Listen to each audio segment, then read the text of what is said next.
충격적인 상황이 벌어졌습니다. 공항 입국장에서 고함이 오가고 있는데요. 왜 한국인들만 바로 통과하는 거예요? 세계 최강국 중국인이라고 우리를 봐.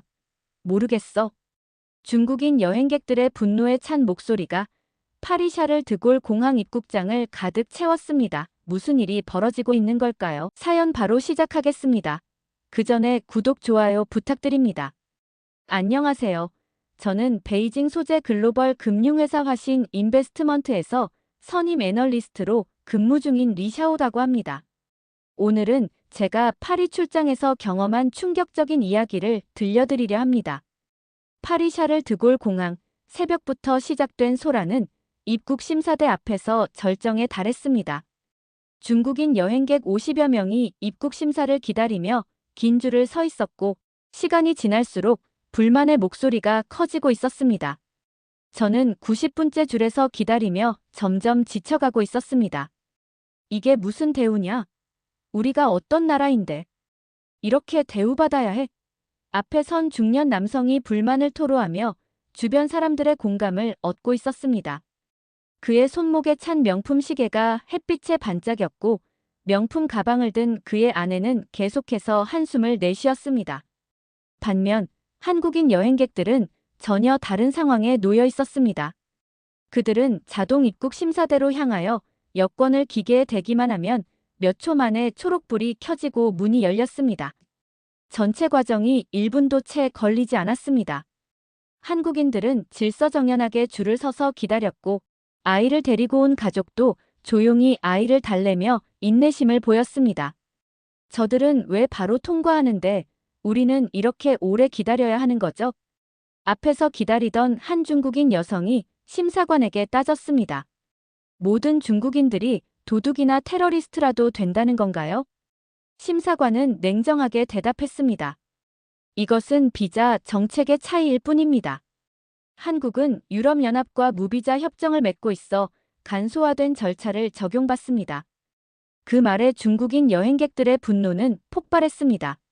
한 중년 남성이 앞으로 나서며 소리쳤습니다. 우리가 14억 인구의 세계 2위 경제대국이라고요. 우리가 여기서 얼마나 많은 돈을 쓰는지 아세요? 프랑스 경제는 우리 덕분에 살아가는 거예요. 그의 말에 다른 중국인들도 동조하며 소란이 더 커졌습니다. 그들은 대부분 중산층 이상으로 보였고, 명품 의류와 액세서리를 착용한 사람들이 대부분이었습니다. 경비원들이 상황을 진정시키려 했지만 중국인들의 불만은 점점 고조되었습니다. 갑자기 한 젊은 중국인 남성이 상의를 벗어던지며 소리쳤습니다. 뭘 그렇게 까다롭게 검사하려고? 내가 위험인물로 보여. 그는 바닥에 드러 누워버렸고, 다른 중국인들은 그를 말리기는커녕 오히려 휴대폰을 꺼내 영상을 찍기 시작했습니다. 경비원들이 그에게 다가가자 상황은 더욱 악화되었습니다. 그는 갑자기 바지까지 내리고 바닥에 배변을 시작했습니다. 공항 전체가 충격에 빠졌고, 주변에 있던 다른 국적의 여행객들은 고개를 돌리거나 자녀들의 눈을 가렸습니다. 멈추세요. 제발요. 공항 직원들이 영어와 프랑스어로 외쳤지만 그 남성은 아랑곳하지 않았습니다. 결국 경찰이 출동하여 그를 강제로 끌고 나갔습니다. 저는 그 광경을 지켜보며 너무 부끄러워 얼굴을 들 수 없었습니다. 같은 중국인으로서 이런 행동이 우리나라 전체의 이미지를 망치고 있다는 생각에 가슴이 아팠습니다. 반면 한국인 여행객들은 이런 소란 속에서도 침착함을 유지했습니다. 그들은 조용히 자신들의 차례를 기다리며 서로 양보하고 배려하는 모습을 보였습니다. 아이가 울면 부모는 바로 달래주었고, 노인들에게는 자리를 양보했습니다. 심지어 한 한국인 남성은 바닥에 떨어진 쓰레기를 주워 휴지통에 버리는 모습도 보였습니다. 한국인들의 여권이 강하다는 것은 단순히 정치적, 경제적 이유만이 아니라는 생각이 들었습니다. 그들의 행동과 태도가 국제사회에서 신뢰를 쌓아왔기 때문이 아닐까요? 그들은 어디를 가든 예의와 질서를 지키며 현지 문화를 존중하는 모습을 보였습니다. 저는 그제서야 여권의 힘이란 단지 국가의 경제력이나 인구수에서 오는 것이 아니라 그 나라 국민들이 세계 각국에서 보여주는 행동과 태도에서 오는 것임을 깨달았습니다. 한국인들은 비록 5천만 명의 작은 나라지만 전 세계 어디서나 환영받는 이유가 분명했습니다. 소란이 진정된 후 저는 겨우 입국 심사대를 통과했습니다. 심사관의 차가운 눈빛은 계속해서 저를 따라다녔고 마치 제가 방금 있었던 일의 일부인 것처럼 느껴졌습니다. 공항을 빠져나오며 저는 깊은 한숨을 내쉬었습니다. 같은 중국인으로서 저는 오늘 있었던 일에 대해 깊이 반성하고 앞으로 해외에서 어떻게 행동해야 할지 생각해보는 계기가 되었습니다. 공항에서 있었던 일은 잠깐의 에피소드라고 생각했습니다. 모든 중국인들이 다 그렇지는 않을 거라고, 그리고 중국인들에 대한 대우 역시 달라질 거라고 스스로를 위로했습니다. 세계 강국이라는 생각은 변함없었으니까요. 하지만 고국의 동포들이 타국에서 보여준 행동들의 충격은 마음속에서 쉽게 지워지지 않았습니다. 호텔 로비에서 같은 회사 한국인 동료 준수 씨를 만났습니다.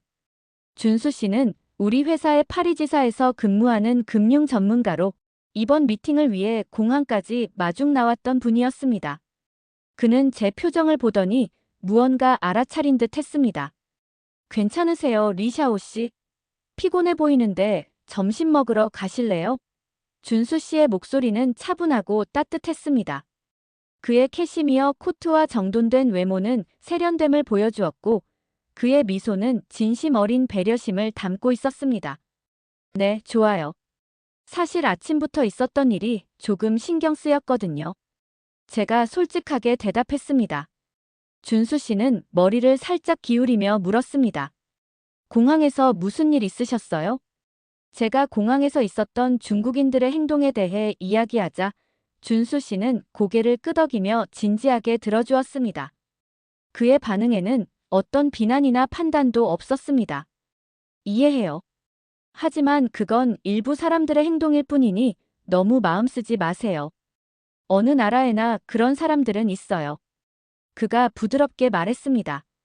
이 근처에 괜찮은 식당이 있는데 거기서 점심 먹으면서 기분 전환하는 건 어떨까요?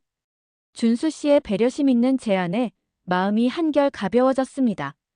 우리는 호텔에서 걸어서 10분 거리에 있는 쇼핑몰로 향했습니다. 준수 씨는 걸으면서 파리의 역사와 문화에 대해 흥미로운 이야기를 들려주었습니다. 그는 불어도 유창하게 구사했고 현지 사람들과 자연스럽게 대화를 나누는 모습이 인상적이었습니다. 쇼핑몰에 도착해서 우리는 세련된 프랑스 레스토랑으로 향했습니다. 그런데 식당 입구에 들어서자마자 또다시 익숙한 소음이 들려왔습니다. 레스토랑 중앙 테이블에는 중국인 관광객 8명이 앉아 큰 소리로 이야기하고 있었습니다. 서비스가 너무 느려.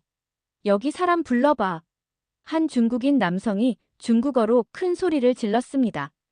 그는 손가락을 딱딱 튕기며 웨이터를 부르고 있었고 그의 목소리는 레스토랑 전체에 울려 퍼졌습니다.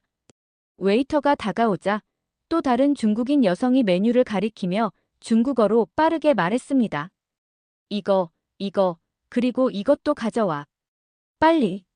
웨이터는 당황한 표정으로 영어로 말하려 했지만 중국인 관광객들은 들으려 하지 않았습니다.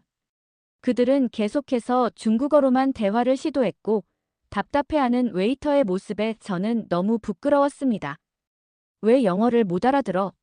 이런 식당에서 일하면서 한 중국인 여성이 짜증을 내며 말했습니다.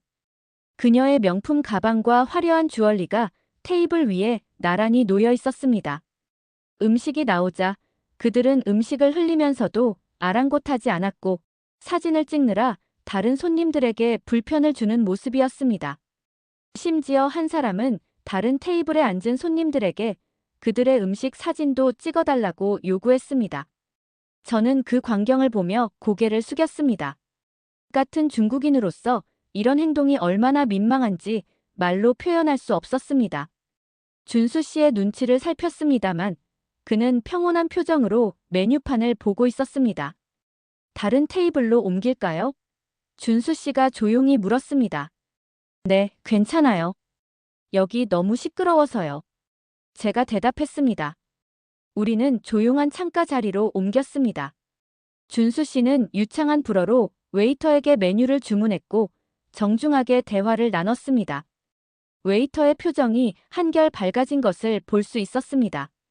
어떤 와인이 좋을지 추천해 주실 수 있을까요? 준수 씨가 웨이터에게 정중하게 물었습니다. 웨이터는 기꺼이 와인 리스트를 가져와 설명해 주었고 그 과정에서 준수 씨의 예의 바른 태도에 감사함을 표시했습니다. 음식이 나오는 동안 저는 옆 테이블에서 계속되는 소란에 신경이 쓰였습니다. 중국인 관광객들은 음식이 마음에 들지 않는다며 다시 주문하거나 웨이터에게 끊임없이 무언가를 요구했습니다. 그들의 테이블은 음식을 흘린 흔적으로 지저분했고 주변 프랑스인 손님들은 눈살을 찌푸리며 그들을 바라보고 있었습니다. 리샤오 씨, 파리에 처음 오셨나요? 준수 씨가 자연스럽게 대화 주제를 바꿨습니다.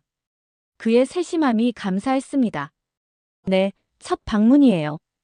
아직 제대로 구경은 못했지만요. 제가 대답했습니다. 파리는 정말 아름다운 도시예요. 시간이 된다면 제가 주요 명소들을 안내해 드릴 수 있어요. 준수 씨의 제안에 마음이 한결 가벼워졌습니다. 식사 내내 준수 씨는 자연스럽게 대화를 이어갔고 그의 지식과 교양에 감탄했습니다. 그는 파리의 역사, 건축, 예술에 대해 해박한 지식을 가지고 있었고 프랑스 문화에 대한 존중심이 묻어나는 이야기를 들려주었습니다. 반면 옆 테이블의 중국인들은 계산서를 받고 난리가 났습니다. 이게 무슨 바가지야? 우리가 이렇게 비싼 돈을 낼 이유가 없어. 그들은 웨이터에게 할인을 요구하며 목소리를 높였고 결국 매니저까지 불러들이는 상황이 되었습니다. 저는 그 순간 중국과 한국의 차이를 명확하게 느꼈습니다. 같은 아시아인이지만 국제사회에서 받는 대우와 이미지가 왜 이렇게 다른지 이해가 되기 시작했습니다. 경제력이나 국력만으로는 설명할 수 없는 무언가가 있었습니다. 준수 씨는 계산을 마치고 웨이터에게 정중하게 감사 인사를 건넸습니다. 그의 태도는 자연스럽고 진정성이 느껴졌습니다. 레스토랑을 나오면서 준수 씨는 제 표정을 살폈습니다. 괜찮으세요? 아직도 신경 쓰이시나요? 그의 목소리에는 진심 어린 걱정이 담겨 있었습니다. 네. 같은 중국인으로서 너무 부끄러웠어요. 솔직히 말해드릴게요. 저는 항상 중국이 세계 강국이라는 자부심을 가지고 있었는데 오늘 같은 날엔 그 자부심이 흔들리네요. 제가 솔직하게 마음을 털어놓았습니다. 준수 씨는 따뜻한 미소를 지으며 말했습니다. 모든 나라에는 성장 과정이 있다 생각돼요. 중요한 건 배우고 발전하는 과정이죠. 그의 말에 제 마음에 작은 위로가 되었습니다. 하지만 여전히 의문이 남았습니다. 어떻게 한국은 이렇게 빠르게 국제사회에서 존중받는 나라가 되었을까요? 물어보자 그가 대답했어요. 준수 씨의 눈빛이 달라졌습니다. 그는 자부심이 묻어나는 목소리로 말했습니다.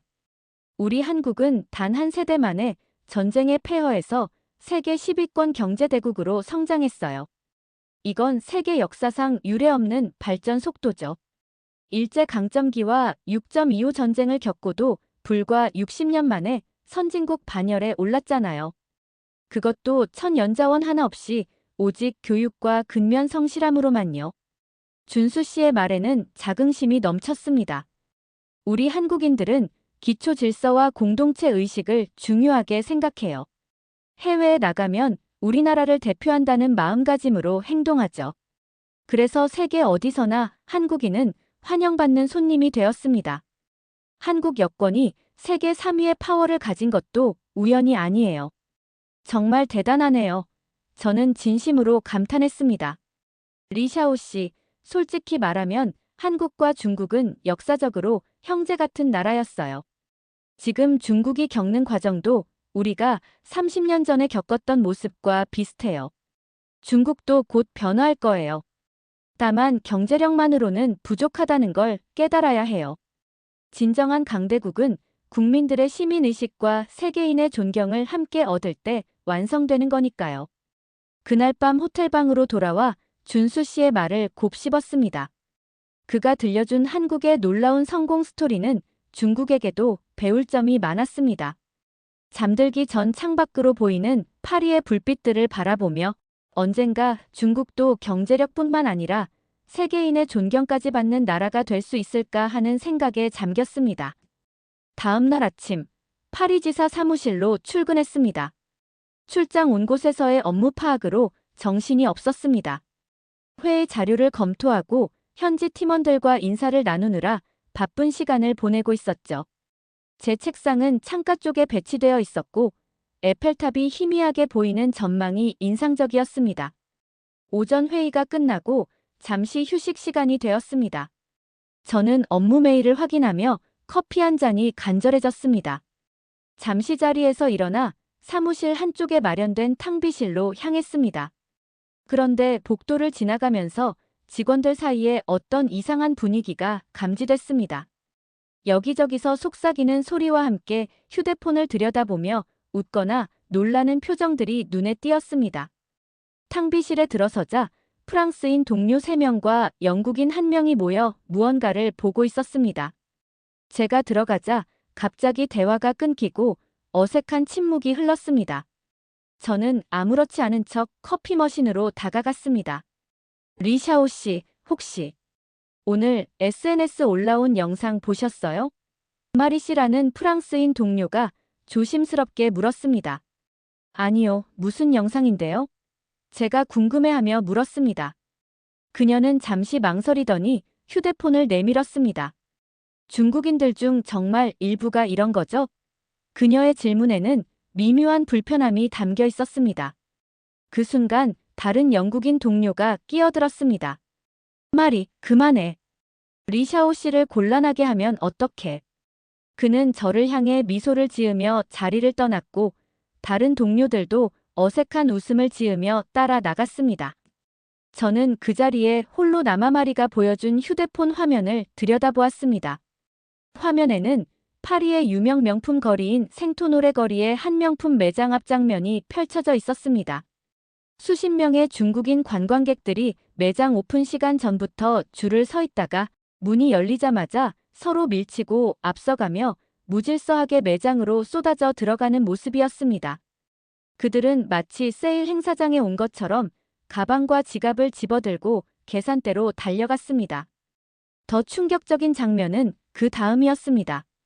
한 중국인 여성이 구매한 명품 가방의 스트랩에 작은 흠집이 있다며 소리를 지르고 있었습니다.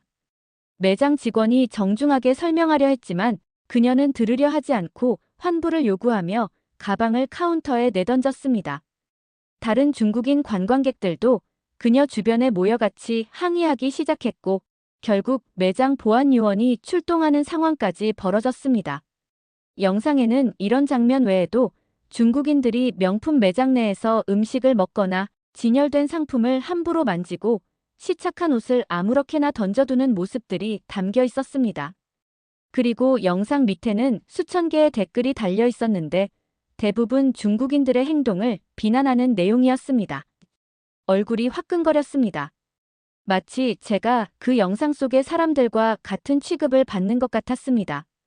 저는 그 영상과는 전혀 다른 사람인데 단지 같은 국적이라는 이유만으로 이렇게 불편한 상황에 놓인 것이 억울했습니다. 커피를 급하게 마시고 자리로 돌아왔지만 도저히 일에 집중할 수 없었습니다. 자꾸만 그 영상 속 장면들이 머릿속을 맴돌았습니다. 그리고 사무실 내 동료들이 저를 바라보는 시선이 달라진 것 같아 더욱 불편했습니다. 점심시간, 준수 씨가 제 책상으로 다가왔습니다. 그는 어제 식사 때처럼 친절하고 차분한 모습이었습니다. 리샤오 씨, 점심 같이 먹을까요? 오늘은 회사 근처 조용한 카페로 가면 좋을 것 같아요. 그의 제안에 감사함을 느꼈습니다. 네, 좋아요. 사실 오늘 기분이 별로 좋지 않아서요. 제가 솔직하게 말했습니다.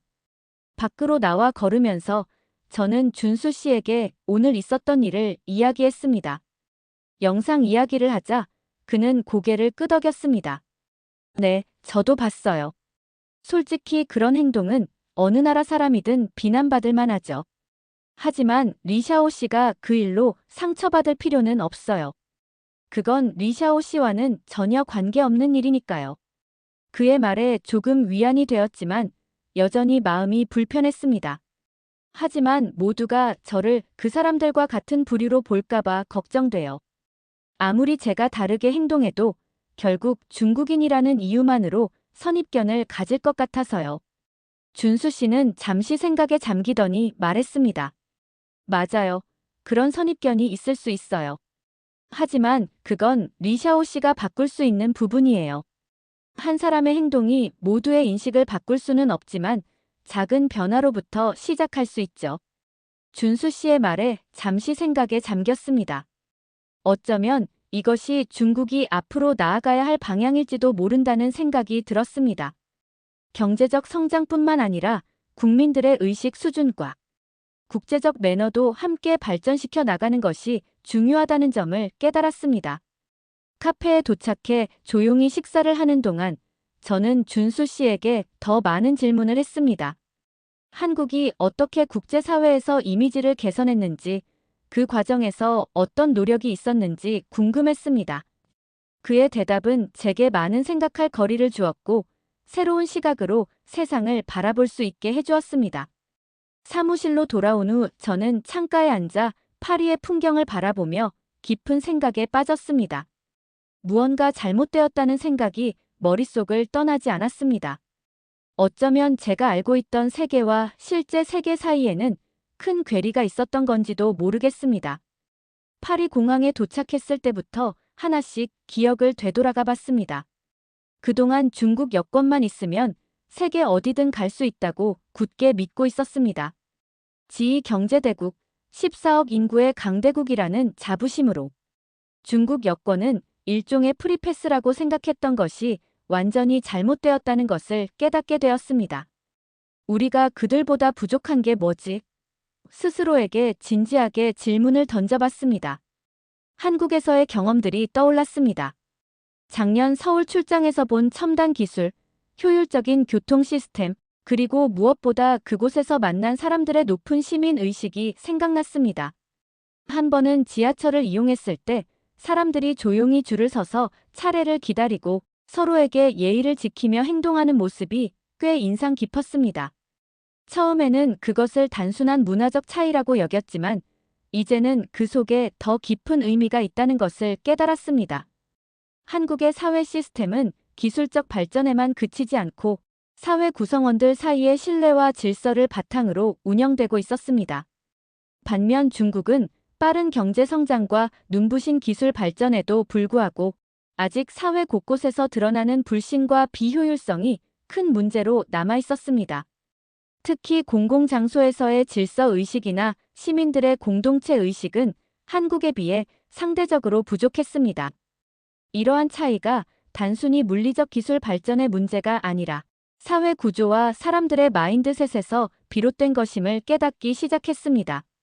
제가 과소평가했던 한국은 이미 세계적으로 막대한 영향을 미치고 있었습니다. 단순한 경제적 지표를 넘어 그들의 소프트 파워는 전 세계 사람들의 마음을 사로잡고 있었습니다. 한국 드라마와 K-팝은 더 이상 아시아 지역에서만 인기를 끄는 문화 콘텐츠가 아니었습니다. 세계 어디를 가도 그들의 콘텐츠가 소비되고 있었죠. 한국은 문화와 기술, 그리고 시민의식을 바탕으로 국제사회에서의 신뢰를 쌓고 있었고 그 신뢰가 바로 그들의 여권 순위로 나타나고 있었습니다. 제가 알고 있던 세계의 질서는 한국과의 비교를 통해 완전히 뒤집혔습니다. 중국이 세계의 중심이라고 믿고 있었던 제가 지금은 한국이라는 나라가 오히려 더 발전된 시스템과 높은 시민의식을 바탕으로 국제사회에서 인정받고 있다는 사실을 인정하게 되었습니다. 어쩌면 한국은 그에게 단순한 경쟁국이 아니라 본받아야 할 나라인 것 같습니다. 그리고 그는 마음속으로 이렇게 다짐했습니다. 언젠가 우리도 한국처럼 신뢰받고 존경받는 나라가 될 수 있을 거야. 프랑스 출장에서 겪은 일은 그녀의 인생을 바꿔놓았고 그는 이제 더 넓은 시각으로 세계를 바라보게 되었습니다. 오늘 준비한 이야기는 여기까지입니다. 구독과 좋아요는 영상 제작에 큰 힘이 됩니다. 감사합니다.